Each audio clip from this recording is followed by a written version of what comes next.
I want to try a quick word association game with you. Okay, sure. If I say G-men, what is the very first image that pops into your head? Just be honest. It's pretty immediate, actually. I see black and white footage right away. Right, like the Prohibition era stuff. Exactly.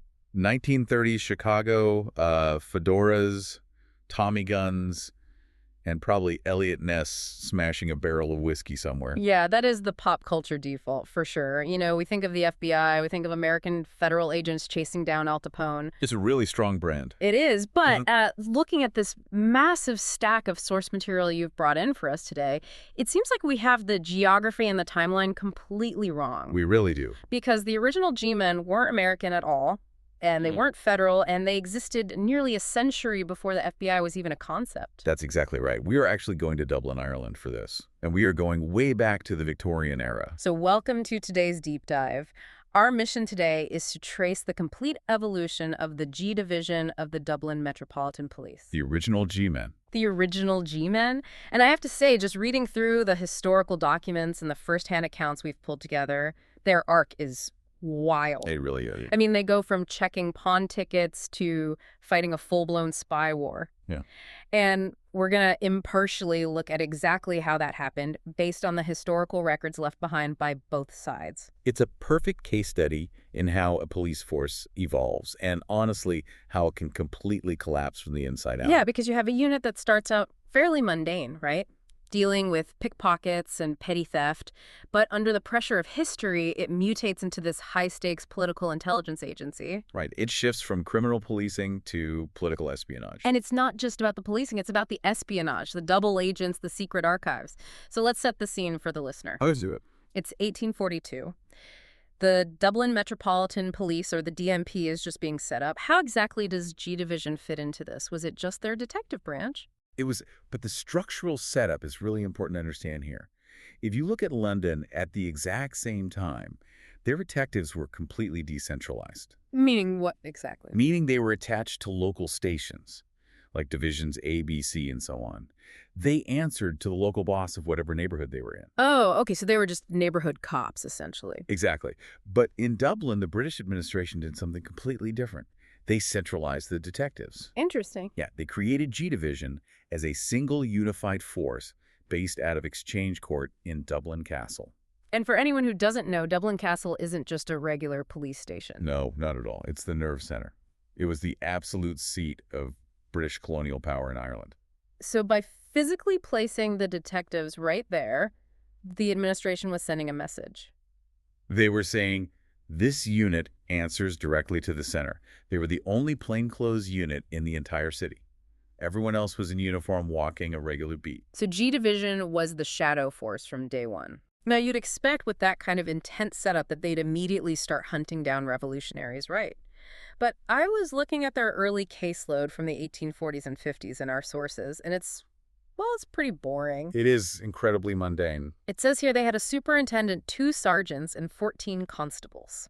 And their primary directive was literally just watching pawnbrokers' offices. Yeah, I know it sounds dull, but think about the nature of crime in a poverty-stricken city in the mid-19th century. Lots of petty theft, I imagine. It's almost exclusively property crime. Theft burglary. If you steal a silver pocket watch in 1845, you can't eat it. You have to turn it into cash somehow. You have to fence it. Right. And the pawn shop is the absolute choke point for that. So the early G-men weren't exactly Sherlock Holmes. No, they were just guys standing on street corners. Literally standing there watching who went in and out of pawn shops looking for receivers of stolen goods. Which I guess when you think about it is actually a pretty amazing foundational training for what's to come. Oh, it's excellent training. For 20 solid years, these guys learned the faces of the Dublin underworld. They learned how to blend into a crowded street. They learned how to track people without being noticed. Exactly. They were building a highly sophisticated surveillance skill set, even if they were just looking for stolen soup spoons. But then the target changes. We get to 1858 and 1859, and suddenly stolen spoons are not the priority anymore. No, definitely not. The Fenian movement begins to rise. This is the Irish Republican Brotherhood. Yes. They want an independent republic, and they're willing to use physical force to get it. And based on the letters from the administration at the time, this must have absolutely terrified the folks in the castle. Oh, it did. They realized very quickly that uniformed cops on the street couldn't fight a secret society. Because you can't arrest an idea. Exactly. You need to know what the Fenians are planning before it actually happens. So they looked at G Division, this centralized group of very experienced watchers, and they repurposed them. They became a full-fledged political police force. Right. Which brings us to what we might call the first golden age of the G-men. In the 1860s, the division is run by a man named Superintendent Daniel Ryan. And looking at the operational results he got, he seems like an incredibly effective operator. He was very effective. Yeah. And Chief Commissioner Sir Henry Lake supported him completely. Ryan understood that to fight a network, you need your own network. You need spies. And he landed a really big one, a guy named Pierce Nagel. Nagel is such a fascinating figure in the historical record because to the public, he's just a regular guy working at the Irish People newspaper. But the Irish People wasn't just a regular paper. No, it was effectively the Fenian headquarters. It was their main propaganda arm. So having an informer in there is massive. Secretly, Nagel is on Ryan's payroll, feeding information directly back to Dublin Castle. Exactly. And in 1865, that investment really pays off. Nagel tells Ryan about a specific message sent to Fenian units down in Tipperary. The message was simply action this year. Wow. So the balloon is going up. The rising is imminent. It's the smoking gun Ryan needed. But then G Division gets a piece of pure luck that honestly feels like bad screenwriting. You mean the lost luggage incident? Yes, Yeah. the lost luggage. I had to read the source document on this 3 times to make sure it wasn't a myth. Tell the listener about this, because it's crazy. So it's July 15th, 1865. An emissary for the Fenian movement is at Kingstown Railway Station, which is what we call Dunlog here today. And in the general chaos of traveling, he loses a bag. And this isn't just a bag containing a change of clothes. No, it contained the highly detailed plans for the entire uprising. Written documents, lists of names, specific locations. Imagine that feeling in the pit of your stomach when you realize you've literally left the revolution sitting on a train platform. It's an absolute disaster for them.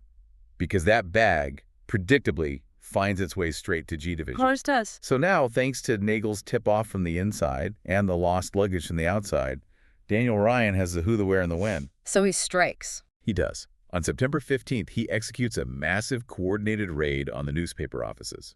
They arrest the staff, they seize all the files, and the 1865 Rising is completely crushed before it can even start. It's a total decapitation of the movement. It really is. And it cemented G Division's reputation for decades. After that, they looked completely invincible. They were seen as the all-seeing eye of the British Empire in Ireland. And that reputation just continues to grow under the next superintendent, right? In 1874, John Mallon takes over. Now, if Ryan was a solid administrator, Mallon seems like a totally different beast entirely. Mallon is legendary. He is arguably the most famous detective in Irish history, and his background is just full of incredible contradictions. Like the fact that his father was actually a member of the Ribbon Society? Yes, exactly. We give the listener a quick refresher on the Ribbon Society. They were an agrarian secret society in Ireland, very anti-landlord, very anti-authority. So Mallon actually grows up in a house that is culturally opposed to the police. Yet he joins the force anyway and becomes the ultimate hunter of Republicans. Right. Do you think that specific background gave him an edge? Oh, absolutely. Without a doubt. He deeply understood the mindset. He knew the families, he knew the local feuds, he understood the hidden connections out in the countryside. He built up this personal network of informers that was just untouchable. But reading about his methodology, he had a very strange way of operating a modern police force. Very strange. He almost never used files. He refused to write things down, right? Correct. He refused to write down the names of his sources or the specific details of his intelligence gathering.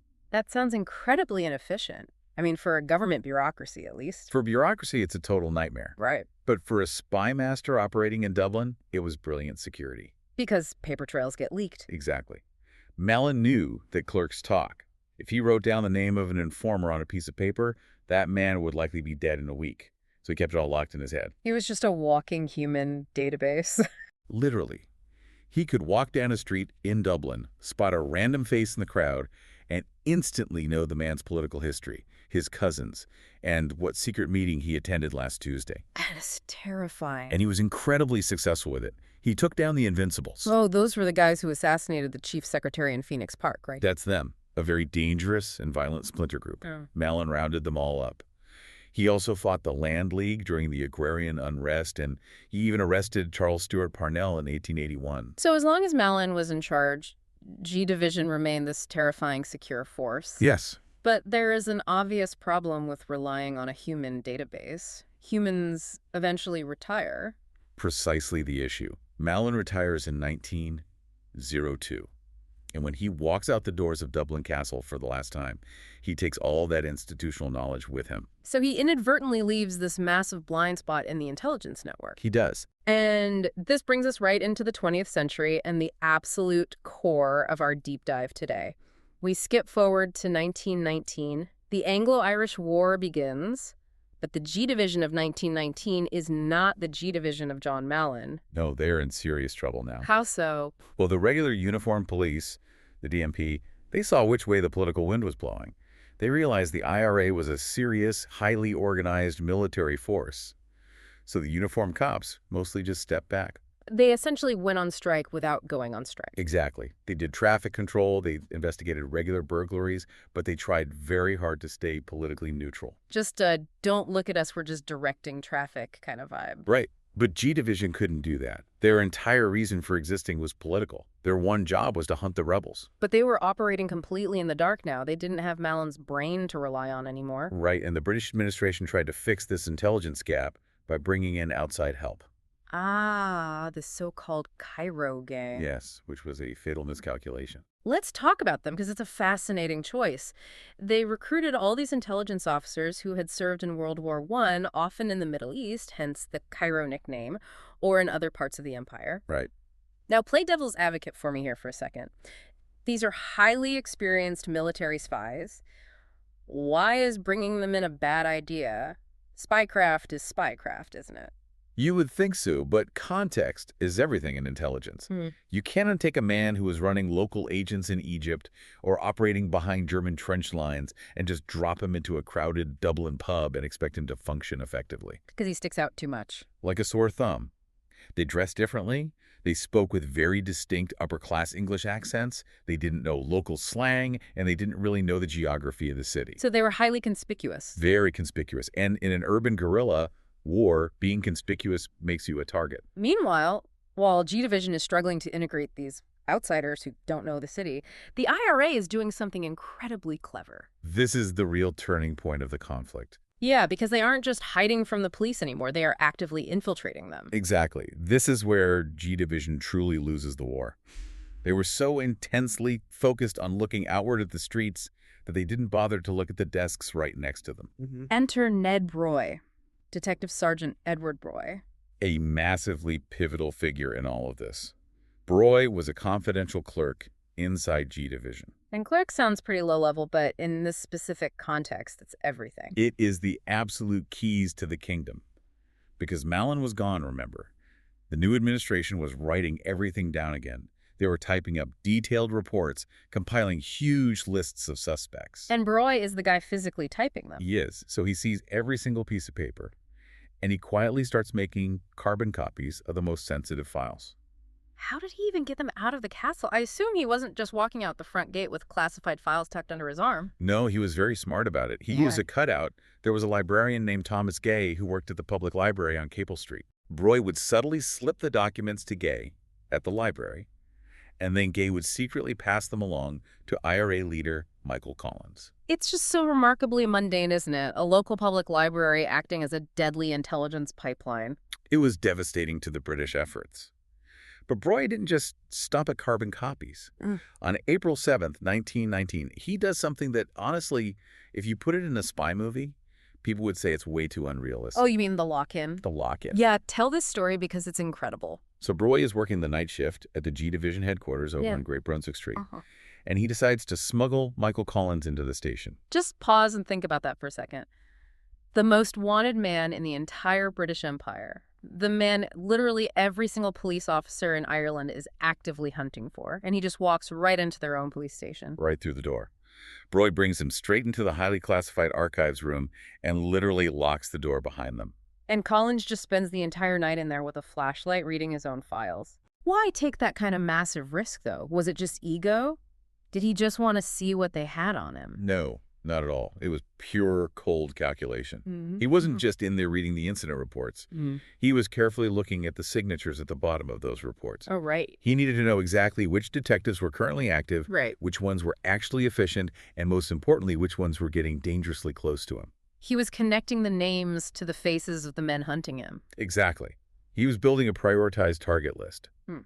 Up until that specific night, G Division was essentially a faceless, monolithic institution to the IRA. But after that night, Collins knew exactly who was who. And this intelligence directly leads to the formation of the squad. Right. Collins' own counterintelligence unit, a dedicated group of young men whose sole purpose was assassinating the specific G-men on that list. And once Collins has that verified information from the archives, the timeline of events just becomes completely brutal. It's immediate. July 30th, 1919, the very first name on the list is crossed off. Detective Sergeant Patrick Smyth. Right. They called him the Dog. The dog. He was shot and killed near Drumcondra, and then it's just a domino effect after that. In September 1919, Detective Daniel Hoey is killed. In October, Michael Downey. In November, Sergeant John Barton. January 1920, Inspector William Redmond. It's just a relentless pace. It is the systematic destruction of an intelligence agency. Collins famously called it blinding the British. Blinding the British, that makes total sense.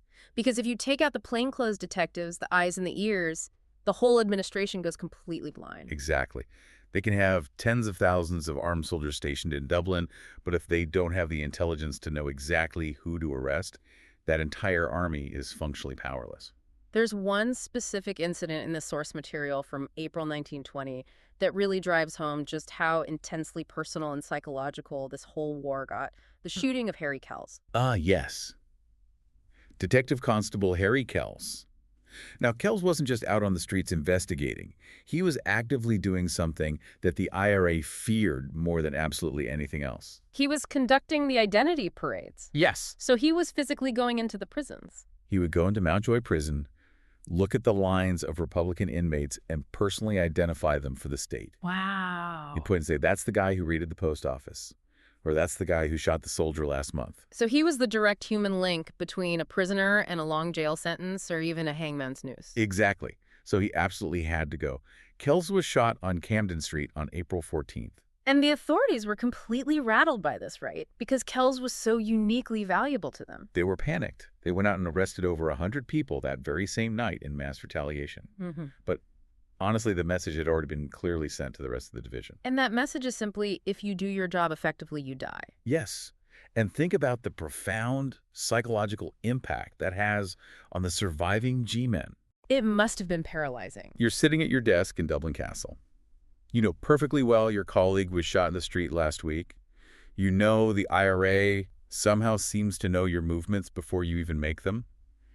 Do you really go out and aggressively investigate? No way. You stay safely inside. You stay inside, you push papers around your desk, you actively avoid meeting your street informers. And just like that, the entire intelligence network completely collapses. They were just paralyzed by the fear of assassination. So we finally get to the end of the Anglo-Irish War. It's 1921, the treaty is signed, and the Irish Free State is established. What officially happens to G Division? Well, this is perhaps the ultimate irony of the entire story. The division is formally dissolved. And then in 1923, the new Irish government decides they need to create their own new detective branch out of Oriel House. Right. And obviously, they need an experienced intelligence man to run it. Oh, don't tell me. They appoint Colonel David Nelligan. Nelligan, the exact same guy who wrote the critique of G Division being unprofessional earlier in our sources. The very same man. Because Nelligan was actually another one of Michael Collins' top double agents. Wow. He had deeply infiltrated G Division right alongside Ned Broy during the war. That is quite an ending. So the man who spent the entire war actively undermining the police force from the inside is now officially put in charge of rebuilding it for the new state. The Foxes are completely running the henhouse at that point. It really highlights the absolute total victory of Collins' intelligence war. He didn't just defeat G Division. In the end, he absorbed it. That is fascinating. So when we step back and look at this whole arc, from the guys watching the pawn shops in 1842 to this lethal spy war in 1920, what would you say is the big historical takeaway here? I think it's really a lesson about the profound fragility of intelligence networks. We tend to think of surveillance states as these monolithic, incredibly powerful things. And under someone like John Mallon, G Division truly was powerful. They completely controlled the flow of information. They had total information asymmetry over the public. Exactly. But the very moment that flipped, the moment Broy and Nelligan started sharing those secret files with the enemy, that power just evaporated overnight. It shows that a state can have all the resources, the fortified castle, the legal authority, but if you don't have absolute internal loyalty, you really have nothing at all. It's the classic who watches the watchman scenario playing out in real life. And in this specific case, the watchmen were quite literally being watched by the guys sitting at the exact next desk over. That is such a great way to put it. Now, as we wrap up this deep dive, I want to leave everyone listening with one final provocative thought to mull over on your own. We talked a lot today about how Superintendent Mallon kept everything strictly in his head to protect his sources right. We usually look back at that kind of behavior as being old-fashioned, and we view writing things down as modern bureaucratic progress. But in this specific story, modernization was actually the fatal flaw. Think about it. If G Division hadn't started systematically creating those modern paper files that Ned Broy was able to carbon copy Michael Collins, never would have gotten his hands on that hit list, which means sometimes the old-fashioned ways really are the safest ways. That is a very provocative thought to end on. And that is going to do it for our deep dive into the historical sources of the G-Men of Dublin. Thanks so much for listening.